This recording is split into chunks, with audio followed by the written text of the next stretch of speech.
Sebagai orang percaya, sekalipun kita percaya, sekalipun kita adalah anak-anak Tuhan, kita tidak terlepas dari permasalahan. Namun kembali, kadang-kadang yang terjadi adalah pikiran-pikiran itu membuat kita malah jadi semakin pusing. Benar nggak? Pikiran-pikiran itu malah membuat kita malah menjadi semakin lemah iman kita. Malah seringkali pikiran-pikiran itu membuat kita menjadi tidak berdaya. Saudara-saudariku, barang siapa yang pernah mengalami itu, tentu paham sekali apa yang saya maksud. Karena setiap kita tidak terlepas daripada ujian, pergumulan, dan masalah. Nah, saudara-saudari, tema khotbah hari ini adalah bukan bagaimana, tetapi siapa. Seringkali kita anak Tuhan, itu ngalamin, gimana ya Tuhan, ini masalah saya mesti gimana jalan keluarnya. Gimana ya Tuhan, saya mesti gimana nih? Gimana dan gimana dan gimana. Tapi, kalau kita benar-benar kembali kepada pokok yang benar, kita mesti sadar, siapa Tuhan kita? Siapa kita di hadapan Tuhan kita? Saya sangat diberkati sekali ketika dengar khotbah ini. Dia bilang begini, dulu waktu Daud Tuhan pilih, Daud itu kan penggembala kambing domba di padang berumput, terus kemudian enggak punya pengalaman dilatih perang, enggak punya kekuatan apapun, tubuhnya juga imut-imut. Giliran dia disuruh nganterin makanan ke kakak-kakaknya di medan perang, dia ketemu tantangan yaitu Goliat yang badannya 2 kali lipat dari Daud. Bayangin hari ini kita ketemu orang yang begitu besar badannya 2 kali lipat dari kita. Tapi di situ tidak ada atau orang Israel yang berani menghadapi Goliat. Semuanya gimana yang ngadepinnya ya? Gimana ya? Tapi kalau kita lihat respon Daud. Daud bilang begini, siapa itu orang tidak bersunat yang berani begitu menghina Allah Israel? Terus kemudian Daud malah mengajukan diri. Biar aku yang menghadapinya Raja Saul. Biar aku yang menghadapi orang itu. Raja Saul bingung. Hah? Lu anak ingusan mau ngadepin Goliat yang begini besar, mati nanti. Tapi Daud bilang, aku akan menghadapinya dengan nama Tuhan kita. Dan waktu mereka berhadapan di padang lembah itu, Goliat menantang Daud, malah mengintimidasi Daud. Akan aku beri makan kamu kepada burung-burung camar. Burung-burung camar, burung-burung gagak maksudnya. Tapi Daud bilang, aku mendatangi engkau dengan nama Tuhanku. Yaitu Tuhan, Allah Israel, yang kau hina itu. Jadi kalau kita lihat, mereka bertempur dan akhirnya yang menang dengan 1 kali ketapel. Goliat jatuh, Daud yang menang. Kalau kita pikir-pikir lagi, apakah Daud punya yang dibutuhkan untuk mengalahkan Goliat?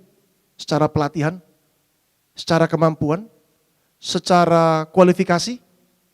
Apakah Daud berpikir bagaimana ngalahin Goliat ya? Enggak. Tapi Daud tahu siapa Tuhan penolong dia. Daud tahu dari mana datang kekuatan dia. Daud tahu siapa dia di hadapan Tuhan. Dia adalah anak Tuhan yang dimampukan Tuhan untuk mengalahkan Goliat. Jadi kita mesti paham. Kita lihat bukan bagaimana caranya. Kalau bagaimana caranya, otak kita akan terus berpikir. Untung aja Daud waktu itu gak berpikir, gimana ngalahinnya ya? Pakai strategi apa ya? Enggak.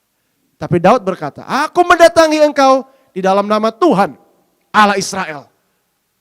Dan dia maju, Goliat kalah, Daud menang. Sama. Anak-anak Tuhan saat ini, kita tuh seringkali juga ngalamin, harus berpikir bagaimana dan bagaimana dan bagaimana. Tapi sebenarnya jawabannya bukan bagaimana.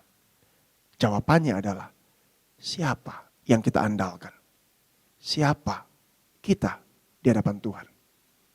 Kalau kita tahu Tuhan kita, Daud yang tidak punya kualifikasi, Tuhan jadikan qualified pemenang. Daud yang tidak punya pelatihan, Tuhan jadikan pemenang.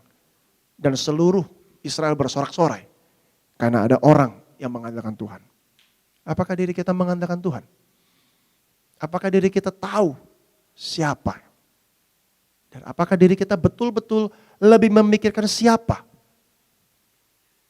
yang bela kita daripada bagaimana? Saudara-saudari, seringkali juga kalau kita dalam kondisi yang, aduh, keuangan saya lagi down, bisnis saya lagi down, kesehatan saya lagi gak bagus, aduh, saya lagi ada masalah ini, kita akan selalu berpikir bagaimana.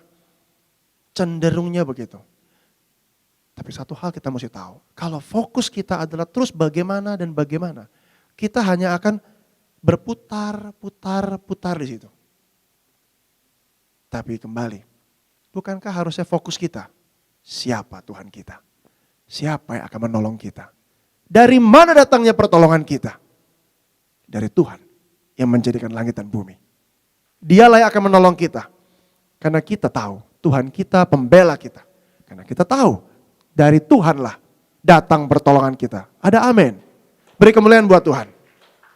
Jadi sekali lagi, bukan bagaimana lagi. Tapi siapa yang akan tolong kita? Tapi kan Tuhan bisa tolong lewat orang. Betul, memang justru Tuhan bisa tolong lewat orang, ataupun Tuhan bisa tolong langsung, entah ada keajaiban terjadi, Tuhan bisa pakai segala macam cara. Tapi kembali yang kita mesti cari, siapa yang kita andalkan. Seringkali kita sudah kenal Tuhan, tapi yang kita kenal adalah Tuhan yang kita tahu, tapi kita lupa bahwa kita harus mengandalkan Dia lebih lagi. Saya ambil contoh lagi. Hari itu ada seorang perawan. Perawan ini tiba-tiba dapat pesan. Bukan besok sih maksudnya, di hari-hari berikut engkau akan hamil. Shock kan kalau jadi perawan dibilang begitu? Bagaimana mungkin? Belum ada yang buahin kok bisa hamil? Nggak masuk akal kan?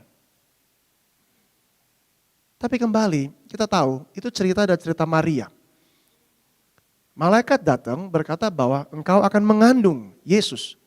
Dan ketika engkau mengandung Yesus, itu bukan dari pembuahan seorang pria dengan wanita. Nah, saudara-saudari, kalau secara hukum dunia, impossible. Tetapi apa yang mustahil bagi Allah? Apa yang mustahil bagi manusia? Tidak mustahil bagi Allah. Maria mengandung dan Maria melahirkan Yesus. Waktu itu Maria tidak kepikir gimana caranya ya. Impossible. Tetapi Maria cuma bilang, aku ini hamba-Mu Tuhan. Jadilah seperti apa yang Engkau katakan. Jadi akhirnya Maria mengandung Yesus yang memang secara natural tidak mungkin terjadi.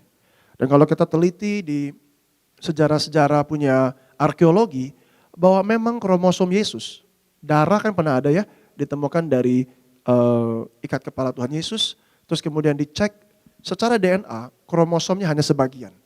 Jadi memang betul tidak ada pembuahan antara pria dengan wanita ketika Yesus dilahirkan. Tidak ada.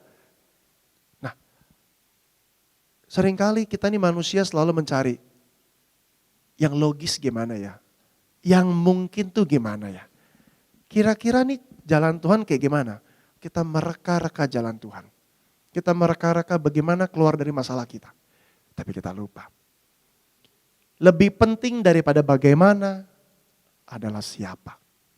Karena siapa itu yang sungguh menentukan segala situasi dia bisa putar balik menjadi baik buat kita. Segala situasi dia bisa ubah dari buruk jadi baik untuk kita. Segala kesulitan dia bisa ubah jadi kemenangan buat kita. Apakah Anda mau Tuhan ubah kesulitan jadi keberuntungan? Apakah Anda mau masalah jadi peluang? Ingat, bukan bagaimana, tetapi siapa yang mengubahnya. Seperti itu. Mari beri kemuliaan buat Tuhan dong.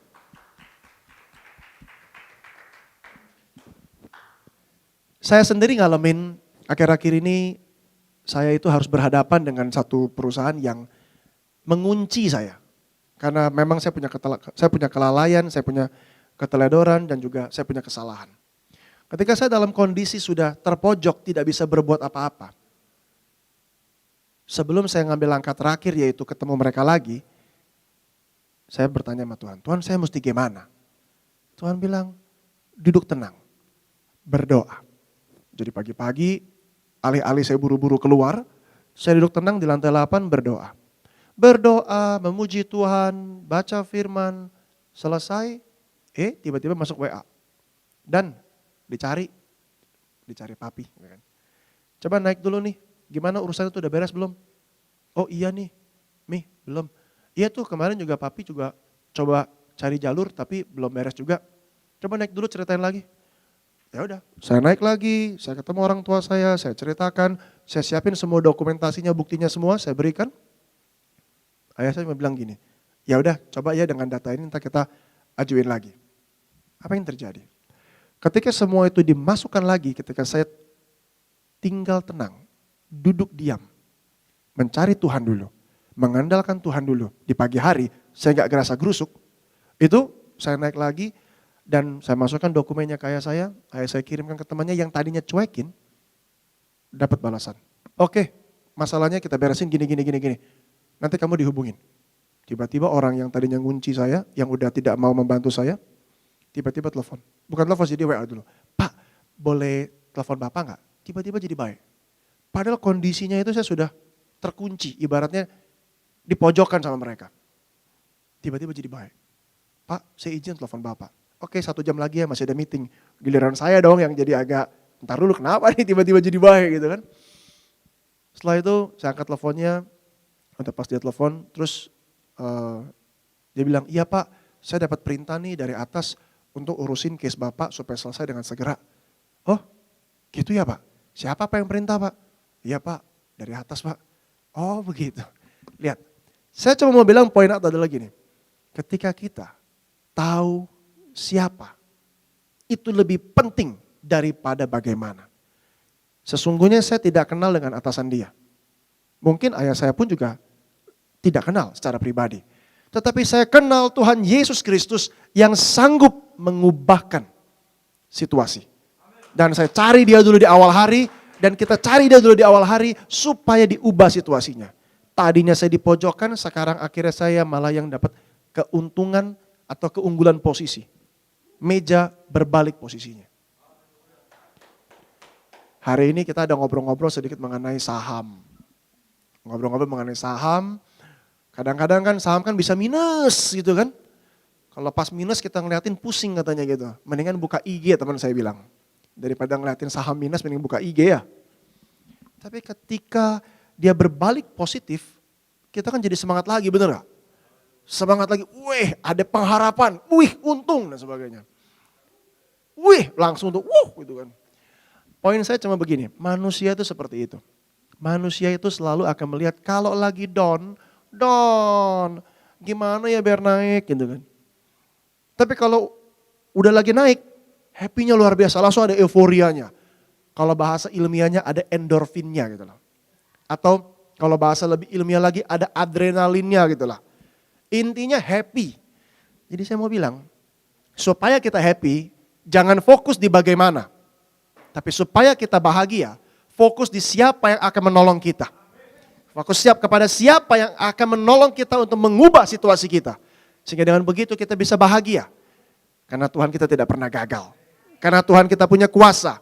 Dia yang menciptakan langit dan bumi, dia juga yang sanggup mengubahkan kondisi kita. Apapun kondisi kita. Beri kemuliaan buat Tuhan. Kita semua sudah bertepuk tangan memberi kemuliaan buat Tuhan. Kita sudah bilang amin. Amin. Nah, lebih lanjut lagi. Seringkali hari ini kita bisa percaya, hari ini kita bisa, oh iya benar juga ya yang si PDW ngomong ya, harus siapa. Tapi besok pagi ketika lagi bangun di atas tempat tidur, bisa aja kepala kita begini. Aduh, masih begini situasinya gitu ya. Aduh, masalahnya belum beres. Itu lagi di tempat tidur tuh. Lagi setengah mau bangun, setengah kagak. Lagi setengah sadar, setengah kagak. Udah ada yang manggut-manggut. Cicilan belum beres gitu kan. Tagihan belum selesai gitu. Kondisi belum sesuai dengan yang saya mau. Saham masih minus. Udah dia manggut-manggut. Jadi bisa aja kita itu sedang dalam kondisi pikiran kita masih menyadari bahwa ini masalah belum benar-benar beres. Nah, itu pun saya alami. Pagi-pagi kadang saya bangun, aduh Tuhan, kemarin posisi udah diputar balik, tapi masih ada yang nyangkut nih. Gimana ya? Karena dokumen saya masih di mereka nih, belum beres nih. Itu lagi di pagi hari, biasanya jam-jam mau bangun tidur tuh, sebelum gosok gigi. Nah, ada yang manggut-manggut di sini. Ya gitu dong, kasih reaksi dong. Jadi kan saya tahu bener tuh kan, yang saya ngomongkan apa adanya kan. Itulah kita, orang-orang biasa yang berjuang dalam iman. Pikiran mulai masuk, aduh gimana kalau gak beres ya. Aduh gimana kalau gak bisa selesai masalahnya ya. Aduh gimana kalau gak sembuh ya. Aduh gimana kalau duit gak masuk ya. Aduh gimana kalau dia minus terus gak positif ya. Rugi dong. Aduh gimana ya. Aduh, dan aduh. Ingat-ingat saudara-saudari, setiap kita itu punya pilihan. Apakah kita beriman atau kita terintimidasi. Apakah kita imani atau kita malah terintimidasi olehnya. Kalau pikiran kita biarkan, iya ya, belum beres ya sebenarnya ya. Iya ya masih negatif ya. Belum cuan nih. Iya ya, belum selesai nih target nih. Iya ya, omset belum masuk nih, gimana buat bayar akhir bulan. Ada yang ketawa. Yang punya usaha udah ketawa gitu kan. Iya ya, kalau pikiran itu kita biarkan, itulah yang mengintimidasi kita. Itulah yang membuat kita ngerasain hari itu kita jalani rasanya berat. Itulah yang membuat kita energi kita tuh enggak full. Itulah yang membuat kita tuh merasa berat menjalani hari. Karena pikiran itu kita biarkan. Mengintimidasi kita di sini. Dan iblis paling suka bermain di pikiran. Dia akan bilang, hah, lu kenal Tuhan, lu kenal masalah lu belum beres. Hah, lu bilang punya iman, kemarin di gereja lu ngomong punya iman. Hari ini lu ampun.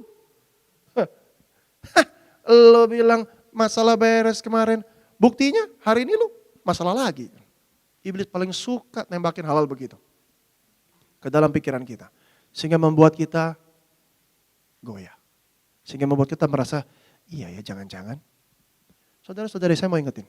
Bahwa setiap kita itu punya pilihan. Untuk kita pilih. Dan mana yang kita pilih. Apakah kita pilih mengimani. Atau kita pilih malah dibiarkan pikiran kita jadi terintimidasi. Saya berkata, saya mesti memilih. Jadi, kita juga mesti sadar apa yang kita pilih. Ketika pikiran itu masuk, contoh gini, memang kemarin kan udah diberesin, posisi udah putar balik tuh. Tapi dokumen masih nyangkut, belum beres. Ketika pikiran itu masuk, saya bilang gini, dokumen boleh di tangan mereka. Tapi Tuhan di pihak saya. Tapi saya yakin pasti selesai. Karena saya sudah melakukan bagian saya dan saya percaya pasti selesai. Kita boleh memilih apa yang kita pikirin. Dokumen boleh di pihak lu. Lu boleh bilang berusaha. Tapi gue udah pegang semua apa yang screenshot segala macam semua. Ini nanti jadi dasar saya untuk berhadapan sama you. Karena kadang-kadang janji itu kita juga anak Tuhan mesti pinter. Orang boleh janji sama kita mesti punya dokumentasinya. Nggak boleh kita percaya-percaya doang. Bisa aja pikiran, tuh kan tetap omset belum masuk. Iya, hari ini omset belum masuk. Tapi bukan berarti hari besok omset tidak masuk. Hari ini kita belum punya uangnya. Kita bisa berkata, bukan berarti Tuhan tidak bisa kirim besok uangnya. Hari ini masih negatif. Hasil sahamnya bukan berarti tidak akan berubah di hari-hari ke depan. Jadi itu yang kita mesti pilih. Iman atau intimidasi. Dan Tuhan selalu mengajarkan untuk kita memilih iman. Karena intimidasi, apakah ada faedahnya buat kita? Gak ada. Intimidasi cuma membuat kita semakin takut, tidak punya iman, dan akhirnya bingung. Tapi kalau iman, setelah kita pilih, kita mesti juga begini. Hari ini, dokumen memang masih di tangan you. Tapi pasti selesai, karena saya sudah punya dasar. Dan saya perkatakan bahwa itu pasti selesai. Selain saya pilih, saya juga memperkatakannya. Ketika saya memperkatakannya, itu menjadi hidup. Dan ketika itu hidup, itu akan terjadi. Kita orang percaya nggak boleh cuma diam-diam doang. Kalau kita diam-diam doang, lah Tuhan menciptakan langit dan bumi saja berkata, lah kita anaknya cuma diam. Kita jadi orang percaya, kita mesti memperkatakan apa yang kita imani. Maka apa yang kita perkatakan itu menjadi kenyataan. Dan kita boleh memilih, mana yang mau kita katakan. Ketakutan kita, atau keberanian iman kita percaya. Mana yang mau kita katakan, ini akan menjadi kenyataan. Atau ketakutan-ketakutan kita. Contoh real case. Saya ngalamin juga. Secara de facto, saya ngajuin klaim. Ditolak. Hah? Ditolak. Karena sudah ada interaksi sebelumnya. Hah? Iya ya. Pokoknya ini ditolak aja. Hitam atas putihnya keluar. Ya udah. Tapi saya berpikir, harusnya bisa keluar nih. Saya cari lagi dasar. Oh ketemu. Saya punya polis sebelumnya.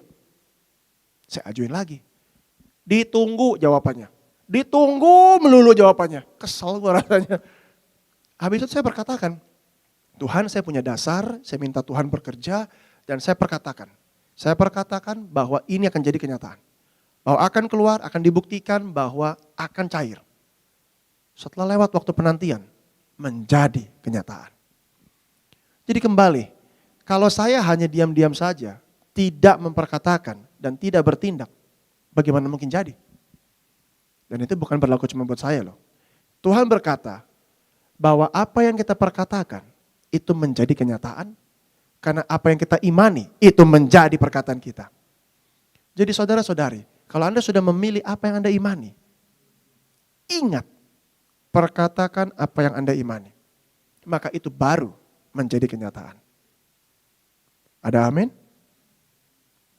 Anak Tuhan gak boleh cuma diam-diam doang. Karena kalau diam-diam doang, kuasa itu gak keluar. Kalau kita lihat ya, bodoh-bodoh.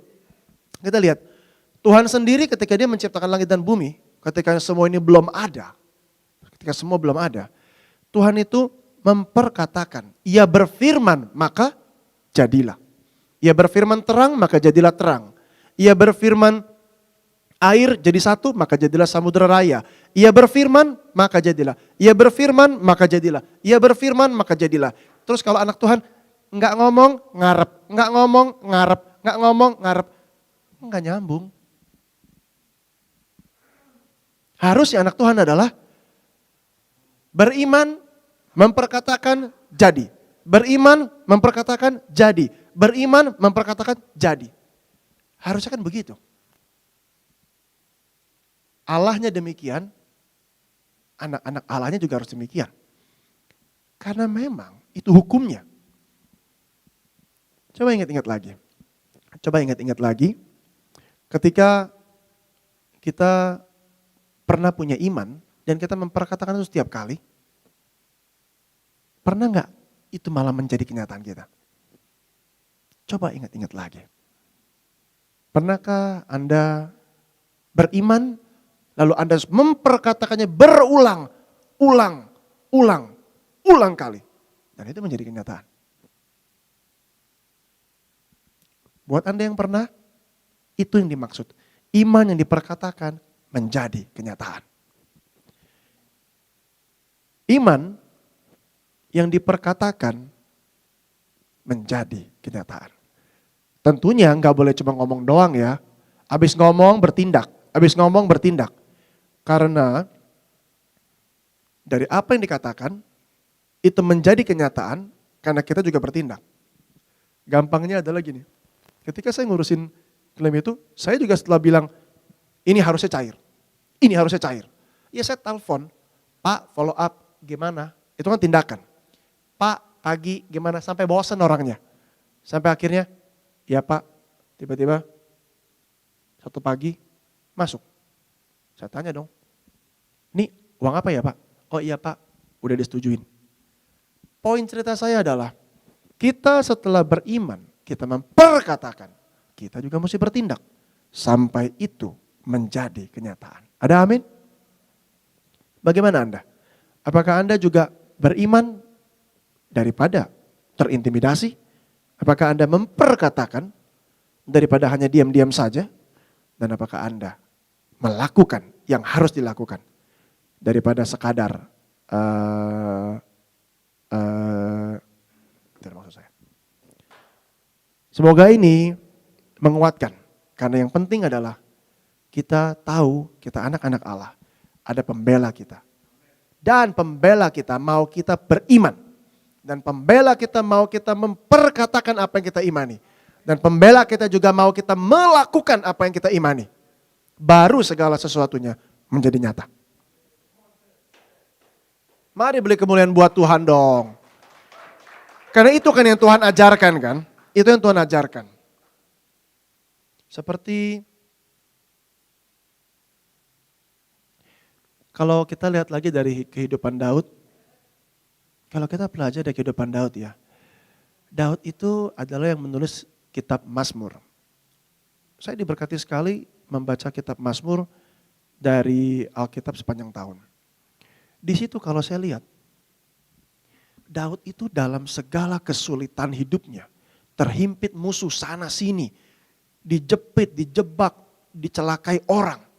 Daud selalu memperkatakan hal yang baik tentang Tuhannya, tentang bagaimana Tuhannya menyelamatkan dia, bagaimana Tuhannya itu kalau di bahasa Israel Jehovah menyelamatkan dia, mengangkat dia, berbuat baik kepada dia, menopang dia, menyokong dia. Daud selalu memperkatakan itu.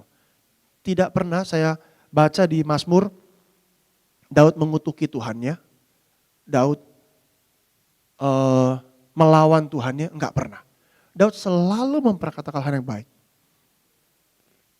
Dan kita lihat akhir hidup Daud, Daud betul-betul menerima segala kebaikan seorang yang dikasihi Tuhan. Contoh lah, kalau kita di rumah, buat yang sudah punya anak-anak, kalau ada anak kita salah satu yang manis banget sama kita. Kalau ngomong yang baik, kalau ngomong yang sopan, kalau ngomong yang baik tentang Dedi sama maminya, hati kita sebagai orang tua gimana? Luluh kan? Ya enggak Ci? Kalau dia ngomongnya baik semua, hati kita pun luluh. Makanya itu dia. Daud juga selalu berkata hal yang baik. Sama. Kita juga anak-anak Tuhan. Mari kita berkata hal-hal yang baik. Apa yang kita imani. Hal-hal yang memang kita imani dan baik. Sehingga sungguh itu pun meluluhkan hati Tuhan. Untuk menjadikannya nyata dalam hidup kita. Karena kalau saya pikir-pikir lagi ya. Tuhan kita pencipta langit dan bumi. Tidak ada yang mustahil baginya. Tidak ada yang tidak mungkin baginya.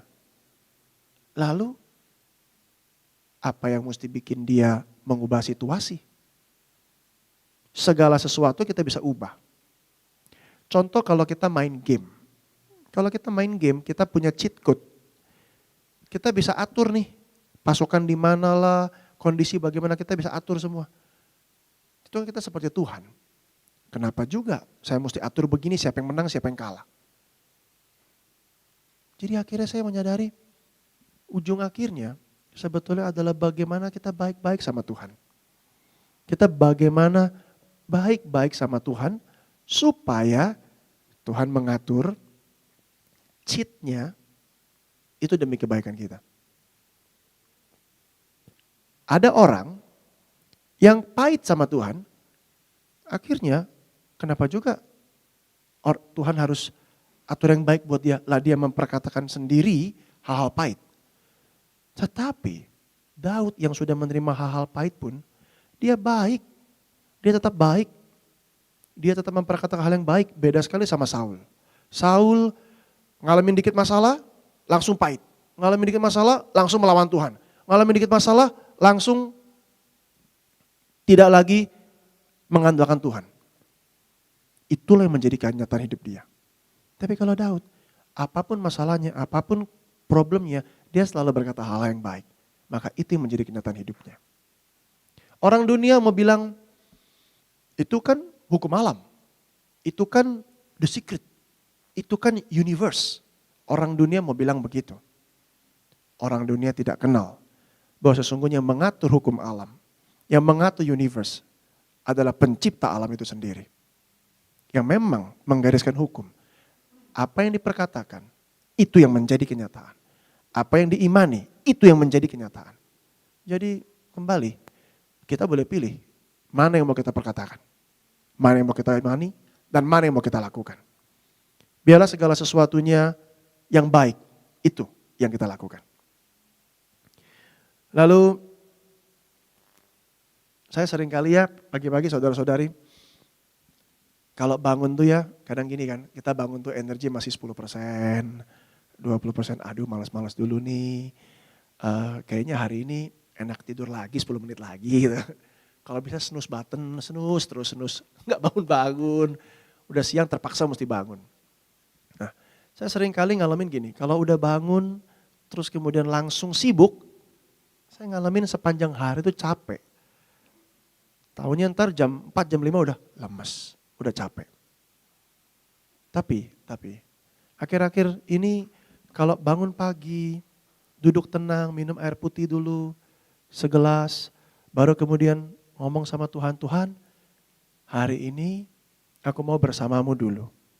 Aku mau bersamamu dulu membaca firman-Mu dan juga merenungkan dan mendengarkan apa yang kamu bicarakan pada aku. Lalu ambil waktu. Apa hasilnya? Hasilnya adalah sepanjang hari itu energi dalam tubuh tuh seperti kayak di-charge. Kayak ada handphone yang di-charge sama kabel, itu full. Sampai akhir hari mau tidur enggak capek-capek. Saya udah pernah berapa kali ya ngomong hal ini. Tapi yang pasti memang saya selalu merasakan hal itu. Dan begitu indah ketika di pagi hari kita bisa ngomong dulu sama Tuhan. Itu begitu indah. Makanya saya mau bagiin saudara-saudari hari ini. Apa yang saya dapatkan di pagi hari tadi. Mari kita buka Mazmur 116 ayat 1 sampai 2.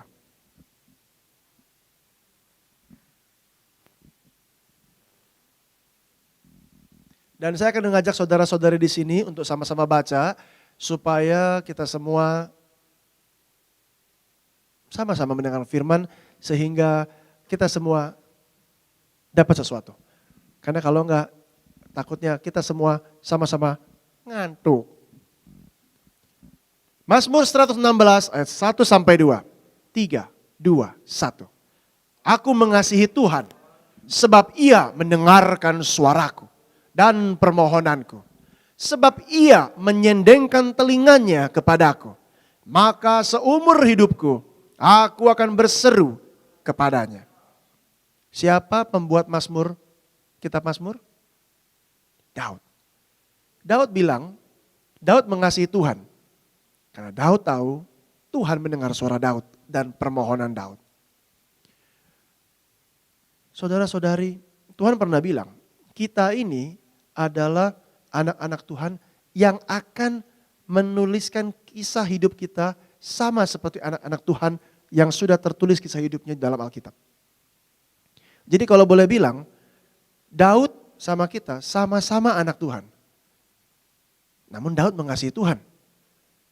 Dan Daud tahu suara Daud dan permohonan Daud Tuhan dengar. Bagaimana kita? Apakah kita juga mengasihi Tuhan? Apakah kita tahu suara doa kita dan permohonan kita Tuhan dengar. Dan sebab ia menyendengkan telinganya kepadaku, maka seumur hidupku aku akan berseru kepadanya. Daud tahu kalau dia ngomong sama Tuhan, Tuhan akan dengerin dia. Maka seumur hidup Daud berseru sama Tuhan. Bagaimana kita? Apakah kita berseru sama Tuhan atau kita berseru sama teman-teman? Atau kita berseru sama orang tua? Atau kita berseru sama diri kita sendiri? Harus bisa, harus bisa. Itu yang saya mau bilang. Bukankah kita harus berseru sama Tuhan? Mengandalkan Tuhan. Seperti Daud mengandalkan Tuhan. Daud tuh raja loh. Kita belum raja aja kadang-kadang gayanya kayak raja. Mengandalkan ini, mengandalkan itu. Daud sekalipun raja, dia punya banyak panglima jenderal perang, dia tidak pernah mengandalkan panglima jenderal perangnya. Tapi yang dia selalu andalkan adalah Tuhannya. Itulah contoh hidup Daud. Dia selalu bicara sama Tuhannya, Tuhan ini gimana? Tuhan ini gimana? Tuhan aku punya masalah ini, aku mesti gimana? Itu dia. Bagaimana kita? Tapi saya percaya kita yang paham ini, kita akan selalu mencari Tuhan. Lebih daripada kita mencari manusia. Ada amin? Mari kita lihat lagi berikutnya. Mazmur yang tadi masih 116, ayat 4 sampai 7. Thank you Desi, sudah siap ya? Mari kita sama-sama baca. 3, 2, 1. Tetapi aku menyerukan nama Tuhan. Ya Tuhan, luputkanlah kiranya aku. Tuhan adalah pengasih dan adil. Allah kita penyayang. Tuhan memelihara orang-orang sederhana. Aku sudah lemah, tetapi diselamatkannya aku. Kembalilah tenang, hai jiwaku. Sebab Tuhan telah berbuat baik kepadamu. Daud yang sama, dia selalu menyerukan kepada Tuhan untuk meluputkan dia. Dia bukan berarti orang yang tidak punya masalah. Daud punya masalah. Masalah dia besar. Jadi kalau boleh bilang Daud itu seperti pemimpin negara. Dia juga punya musuh-musuh. Dan kalau musuh-musuhnya gak tanggung-tanggung, tujuannya membinasakan dia. Sama pemimpin negara pun demikian. Musuh-musuh pemimpin negara adalah untuk menjatuhkan pemimpin negara. Tapi Daud berkata, ya Tuhan, luputkanlah kiranya aku. Nah, kita bagaimana? Saat kita mengalami masalah, apakah kita berkata kepada Tuhan, Tuhan, luputkanlah aku dari masalah ini? Atau jangan-jangan kita hanya berpikir, bagaimana ya, dan bagaimana? Dan kalau kita lihat, Tuhan tuh suka menyelamatkan orang. Sekalipun dia mungkin lemah. Kan Daud berkata, aku sudah lemah, tetapi diselamatkannya aku. Bisa jadi kondisi kita sudah lemah, sudah tidak berdaya seperti saya tadi bilang, saya sudah tidak punya lagi jalan keluar karena sudah dikunci. Tetapi Tuhan bisa menyelamatkan. Dan bagaimana? Bagaimana kita yang lemah diselamatkan Tuhan? Itulah Tuhan, itu baru Tuhan. Dan kembalilah tenang hai jiwaku, sebab Tuhan telah berbuat baik kepadamu. Seringkali kalau kita menghadapi masalah, jiwa tuh pikiran kita, perasaan kita bisa nggak tenang. Kita bisa berpikir ini, berpikir itu, bimbang, goyang sana sini. Tetapi ingat lagi, kita punya siapa. Itu yang lebih penting daripada bagaimana. Dan kembalilah tenang, hai jiwamu. Sebab Tuhan telah, berarti Tuhan pernah berbuat baik kepadamu. Ingat apa yang Tuhan sudah pernah buat baik kepada hidup setiap kita. Jadi kita bisa tenang. Karena Tuhan telah pernah berbuat baik sebelumnya kepada kita. Tentu Tuhan bisa berbuat baik ke depannya kepada kita. Tentu Tuhan sanggup berbuat baik dalam segala situasi yang kita hadapi. Ada amin? Amin. Kita lanjut lagi. Masih Mazmur yang sama, ayat 12 sampai 14. Kita sama-sama baca ya, semua yang di dalam ruangan ini ya. Kita sama-sama baca ya. Saya mau dengar suaranya lebih keras karena dengan begitu itu pun memberikan satu Penguatan kepada saya. 3, 2, 1. Bagaimana akan kubalas kepada Tuhan segala kebajikannya kepadaku? Aku akan mengangkat piala keselamatan dan akan menyerukan nama Tuhan. Akan membayar nazarku kepada Tuhan di depan seluruh umatnya. Daud ketika dia sudah diselamatkan Tuhan. Ketika Tuhan sudah berbuat baik kepada dia. Yang Daud lakukan adalah dia mengangkat piala keselamatan, maksudnya dia menyerukan. Ini loh aku selamat Tuhan oleh karena kebaikanmu. Kita kalau orang percaya Tuhan sudah berbuat baik dalam hidup kita. Jangan lupa mengangkat kesaksian kita. Jangan lupa mengangkat hal-hal yang baik yang Tuhan sudah berbuat. Supaya apa? Supaya kita mempermuliakan nama Tuhan.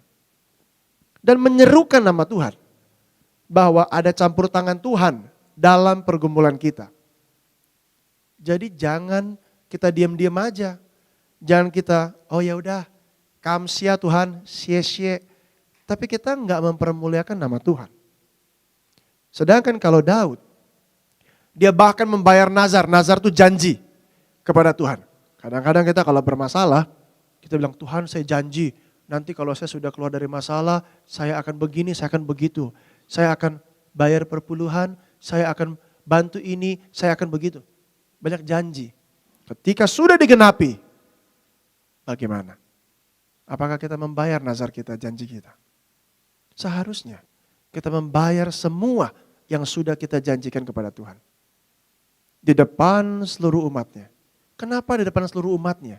Supaya orang tahu ada campur tangan Tuhan dalam setiap permasalahan yang pernah anak Tuhan alami. Dan anak Tuhan itu adalah kita. Dan dengan demikian campur tangan Tuhan itu membuat anak Tuhan itu selamat dan dia mempermuliakan nama Tuhan. Sehingga orang imannya dibangun, pengharapannya diperkuat. Sehingga orang bisa juga mengalami kemenangan. Kita belajar dari Daud supaya kita juga membalas kepada Tuhan dengan mengangkat piala keselamatan, menyerukan nama Tuhan, membayar janji-janji kita kepada Tuhan di depan seluruh umat Tuhan.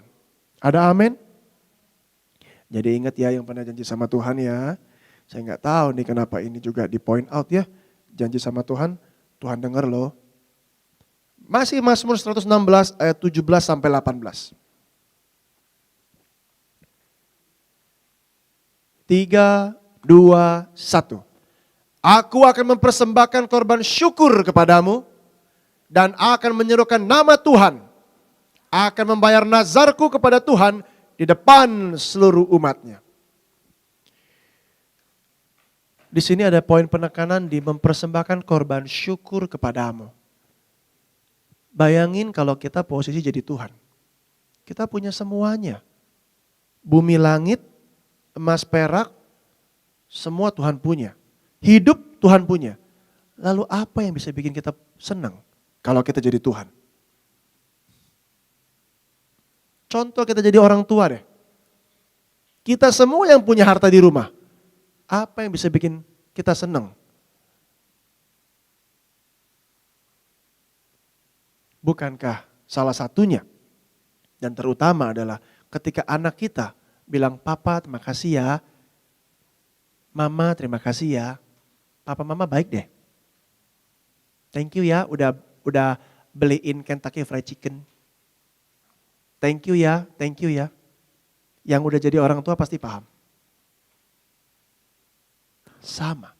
Tuhan pun demikian. Tuhan pun hanya mencari persembahan yaitu syukur kita kepadanya.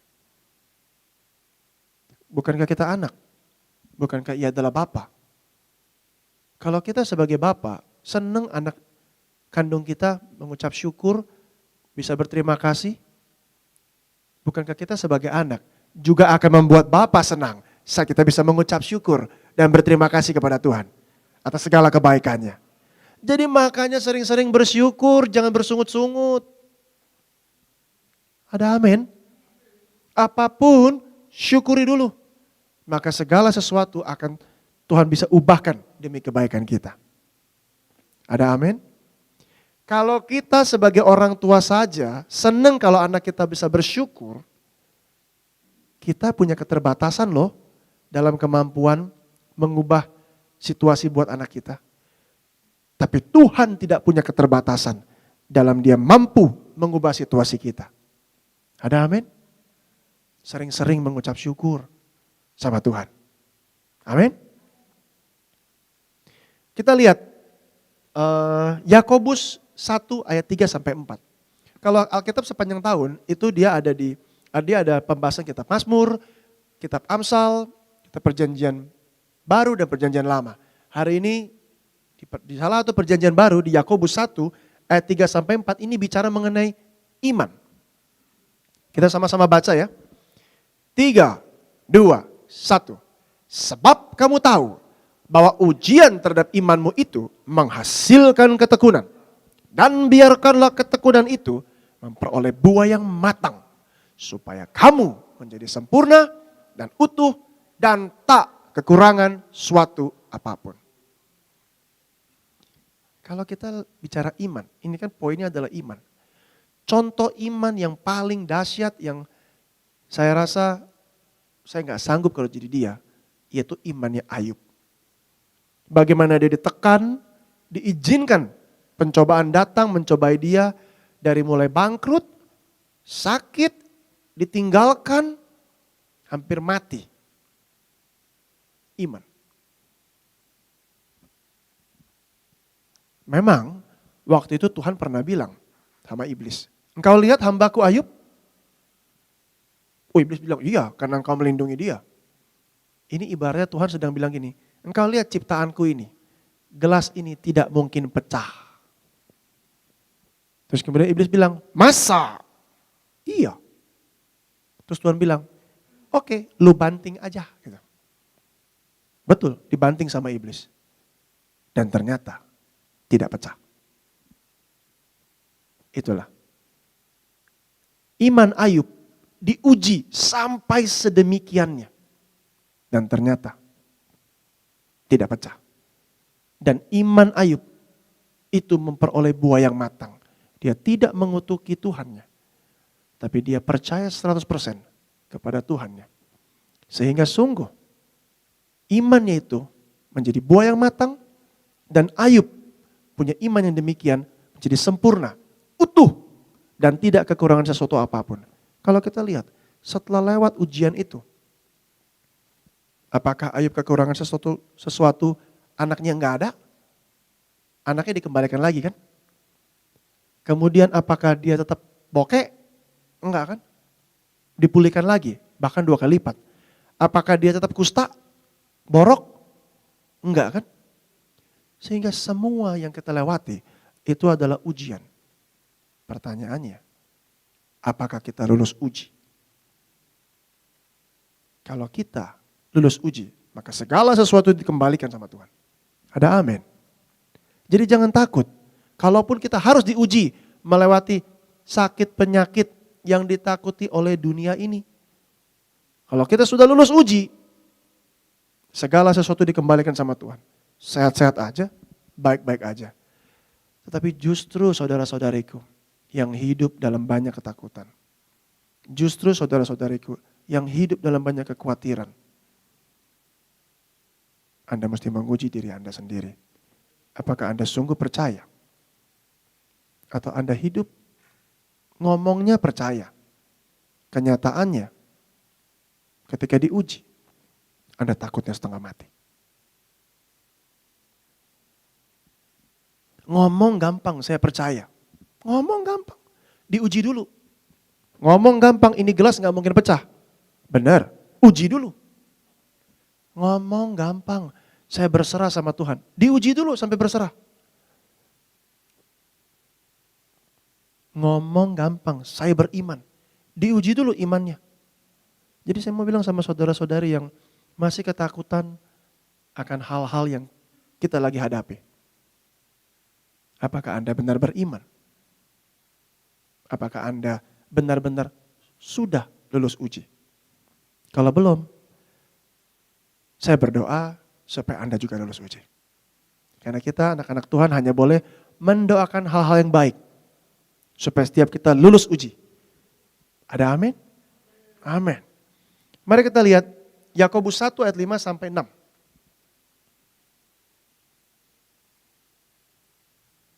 Oke, 3, 2, 1.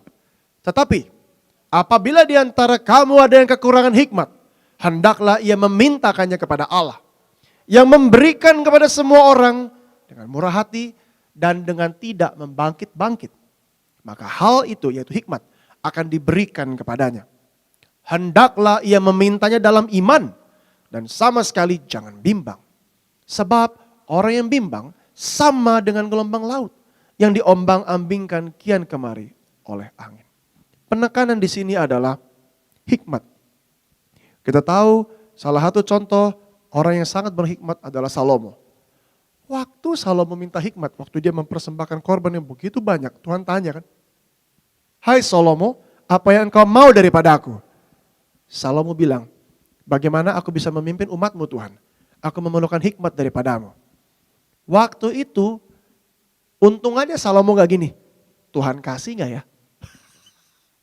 Kalau Salomo waktu itu bimbang, "Tuhan kasih gak ya hikmat seperti yang aku minta supaya aku bisa memimpin umat yang besar?" Terus kemudian datang dong, itu dua ibu yang bilang anaknya satu mati, satu lagi adalah punyanya gitu kan. Kalau waktu itu Salomo bimbang, waduh, itu kayaknya gak bakal jadi ceritanya tuh. Karena hikmatnya gak dapet gitu loh. Tapi satu hal, bersyukur untung ada Salomo gak bimbang waktu dia minta hikmat. Jadi saya mau bilang kaitannya sama kita adalah gini. Ketika kita menghadapi masalah, apapun masalah itu, tentu kan kita butuh hikmat. Minta dan jangan bimbang ketika kita sudah minta. Biar roh Allah yang menuntun kita. Supaya apapun yang jadi keputusan dari kita setelah kita minta hikmat dari Tuhan, biar itu keputusan terbaik. Jangan bimbang, karena Salomo pun tidak bimbang. Saya gak kebayang loh kalau Salomo bimbang waktu itu. Gak jadi kan itu kasus itu ya. Oke. Kita coba lihat lagi keinginan. Yakobus 1 ayat 12 sampai 15.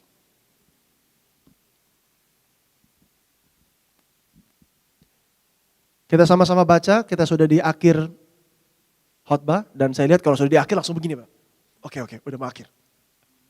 Langsung attention gitu kan. 3, 2, 1. Berbahagialah orang yang bertahan dalam pencobaan.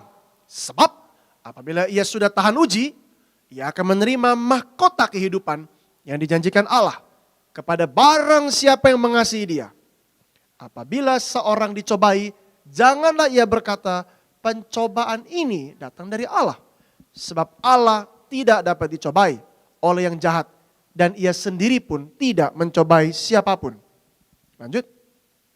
Tetapi tiap-tiap orang dicobai oleh keinginannya sendiri. Karena ia diseret dan dipikat olehnya. Dan apabila keinginan itu telah dibuahi, ia melahirkan dosa. Dan apabila dosa itu sudah matang, ia melahirkan maut. Penekanan daripada ayat ini sesungguhnya ada di ayat 14 sampai 15. Thank you Desi, freeze di situ ya. Dalam hal keinginan. Salah satu contoh nyata di bumi ini mengenai keinginan yang perfect, sempurna dilakukan oleh Yesus. Yesus datang untuk melakukan keinginan Bapa, yaitu menebus umat manusia. Dia tidak mencari keinginannya sendiri. Jadi kalau kita lihat, ketika Yesus dicobai iblis, apakah Yesus jatuh? Tidak. Tapi seringkali kita, termasuk saya juga, kita sebagai manusia seringkali dicobai oleh keinginan kita sendiri. Sedangkan kalau Yesus keinginannya adalah melakukan kehendak Bapa, yaitu menggenapi rencana Bapa. Dia datang untuk menyelamatkan umat manusia sebagai anak domba Allah. Jadi iblis coba dia gak punya keinginan. Keinginan dia hanya melakukan kehendak Bapa. Itu bedanya sama kita. Kita ini kadang keinginannya banyak. Pengen beli sepatu, pengen beli gadget lebih baru, banyak deh pengennya. pengen jadi kaya, banyak keinginan kita. Banyak sekali keinginan kita sebagai manusia dan sesungguhnya itulah yang mencobai kita. Karena kenapa? Kalau kita banyak ingin ya, itulah kita akan diseret dan dipikat olehnya. Contoh, kita suka sesuatu nih, kita akan lihat lagi, enggak ah. Habis itu karena suka, lihat lagi, iya enggak ya, enggak ah. Lihatnya kan sekarang dari handphone kan. Buka Tokopedia. Lihat lagi, beli enggak ya? Itu udah mulai dipikat. Lihat lagi, oke lah ada diskon nih, 11 nih. Lihat lagi, duitnya dari mana ya? Itu. Karena kita dipikat oleh keinginan kita. Yesus waktu itu kan ditawarin, maukah engkau menjadi raja orang Israel? Engkau akan kami angkat sebagai pemimpin untuk memimpin kami melawan Romawi. Tuhan bilang, rumahku bukan di sini. Selesai. Enggak bisa dia dipikat oleh keinginan dunia. Karena dia mau mengerjakan keinginan Bapa. Yesus ketika ditawari untuk tidak mati bahkan, jauhkanlah hal itu daripadamu, kata Petrus kepada Yesus. Yesus bilang, hai iblis, enyahlah engkau. Karena engkau tidak memikirkan apa yang Tuhan pikirkan. Jadi betul-betul kalau kita mau lihat contoh nyata, keinginan yang sempurna yang daripada Bapa, kita bisa lihat Yesus. Dia tidak hidup untuk dirinya, tapi dia hidup untuk kehendak Bapa jadi dalam dirinya. Bagaimana kita? Ya kita berdoa supaya kita lebih hati-hati akan keinginan kita. Keinginan itu banyak. Dari mulai barang, dari mulai senang-senang, dari mulai banyak hal. Keinginan itu banyak. Kita mesti hati-hati di situ. Karena kita akan dipikat dan diseret olehnya. Dan kalau keinginan itu dosa, maksud saya kalau keinginan itu akhirnya melahirkan dosa, itu bahaya. Karena bisa melahirkan maut. Ada beberapa orang, saya lihat mereka inginnya happy-happy. Caranya gimana? Narkoba. Dengan narkoba happy. Dengan narkoba fly dia. Saking fly-nya, nyampe ke gerbang pujian sebelah sini, dalam kondisi udah celeng, udah badannya hancur belur, minta bertobat. Setelah udah didoakan, bertobat, seminggu kemudian gone, meninggal. Dicek kenapa kok meninggal, padahal kemarin baru habis berdoa dan didoakan, iya kerusakan tubuhnya terlalu parah. Jadi udah tidak mungkin lagi bisa dipulihkan anggota organ tubuhnya.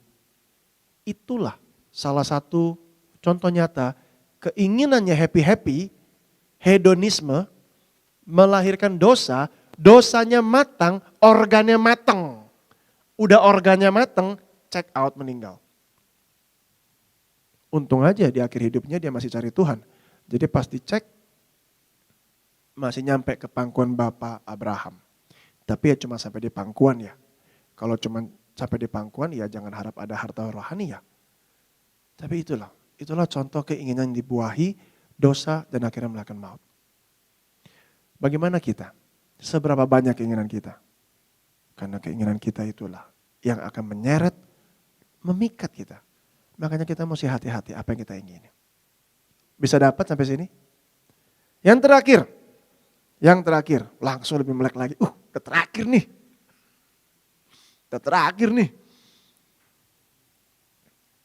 Yakobus 1 ayat 16 sampai 17.